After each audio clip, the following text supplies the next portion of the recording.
Hello good morning, എല്ലാവർക്കും സുഖമാണോ? ഇന്ന് ഞാൻ കാണിക്കാൻ പോകുന്ന വീഡിയോ കുറച്ച് ദിവസം മുമ്പ് എടുത്തതാണ് കേട്ടോ. വീഡിയോയെക്കുറിച്ച് പറയുന്നതിന് മുമ്പ് നിങ്ങൾ ആരൊക്കെയാണ് മ്യൂസിക് ലവേഴ്സ് എന്ന് പറഞ്ഞേ? എന്ത് ചോദ്യമല്ലേ, മ്യൂസിക് ഇഷ്ടമില്ലാത്ത ആരെങ്കിലും ഉണ്ടാവോ? എനിക്ക് ഒരുപാട് ഇഷ്ടമാണ് മ്യൂസിക് കേൾക്കാൻ. നമ്മളൊന്ന് അപ്സെറ്റ് ആവുകയാണെങ്കിലോ അല്ലെങ്കിൽ സ്ട്രെസ്സായിട്ട് ഇരിക്കുകയാണെങ്കിലോ കൺഫ്യൂഷനിൽ അടിച്ചിരിക്കുകയാണോ, അപ്പോൾ ഒരു മ്യൂസിക് കേൾക്കുമ്പോൾ മനസ്സിനൊരു ഫീലിംഗ് കിട്ടും. ആ ഒരു ഫീലിംഗ് ഉണ്ടല്ലോ, അത് പറഞ്ഞറിയിക്കാൻ പറ്റാത്തൊരു കാര്യമാണ്.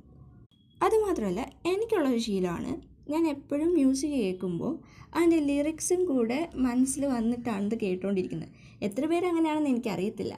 എൻ്റെ കസിനൊക്കെ ആണെങ്കിൽ ജസ്റ്റ് ഒരു മ്യൂസിക് ഇങ്ങനെ കേട്ടുകൊണ്ടിരിക്കുക, അത്രേ ഉള്ളൂ. അതിൽ എന്താണ് ആ ലിറിക്സ് പറയുന്നത് അങ്ങനെയൊന്നും ശ്രദ്ധിക്കാറില്ല. ബട്ട് ഞാനാണെങ്കിൽ അതിൻ്റെ ലിറിക്സ് എല്ലാം ഇങ്ങനെ കേട്ട് ചില മ്യൂസിക്കൊക്കെ കേൾക്കുമ്പോൾ ഞാനതിലങ്ങ് അഡിക്റ്റായിട്ട് 2-3 പ്രാവശ്യം റിപ്പീറ്റ് അടിച്ചത് കേട്ടുകൊണ്ടിരിക്കും. അപ്പോൾ അമ്മ ഒന്ന് ചോദിക്കും, നിനക്കെന്താ വട്ടാണോ, രാവിലെ മുതൽ ഈ ഒരേ സോങ് തന്നെയാണല്ലേ നീ കേട്ടുകൊണ്ടിരിക്കുന്നത്? അതങ്ങനെയാണ്. അത് അമ്മയോട് പറഞ്ഞ് എങ്ങനെയാണ് മനസ്സിലാക്കേണ്ടതെന്ന് എനിക്കറിയത്തില്ല. ചില മ്യൂസിക്കൊക്കെ അങ്ങനെയാണ്, എസ്പെഷ്യലി നമ്മുടെ വിദ്യാജിയുടെ മ്യൂസിക്. അടിപൊളി. അതിൽ തന്നെ ഈ ക്ലാസിക്കൽ ടച്ച് വരുന്ന മ്യൂസിക്കൊക്കെ ഇല്ലേ, അതായത് നമ്മുടെ ശ്രീരാഗമോ, അതുപോലെ വെട്ടത്തിലൊരു പാട്ടില്ലേ, വെട്ടത്തിലെ എല്ലാ പാട്ടും എൻ്റെ ഫേവറേറ്റ് ആണ്. എന്ത് രസമല്ലേ പഴയ പാട്ടൊക്കെ കേൾക്കാൻ. യേശുദാസിൻ്റെയും ചിത്ര മാമിൻ്റെയും സുജാത മാമിൻ്റെയൊക്കെ പാട്ട് എനിക്ക് ഒത്തിരി ഇഷ്ടമാണ്.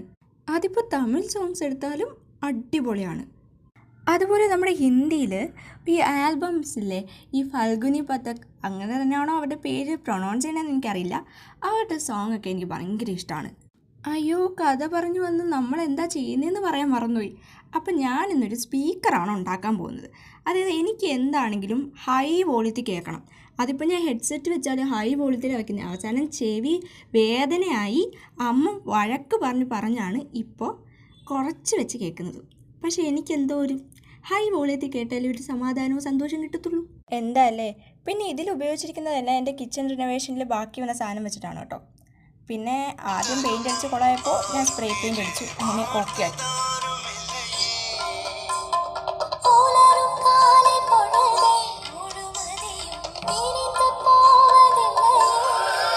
സംഭവം കൊള്ളാം, അടിപൊളി.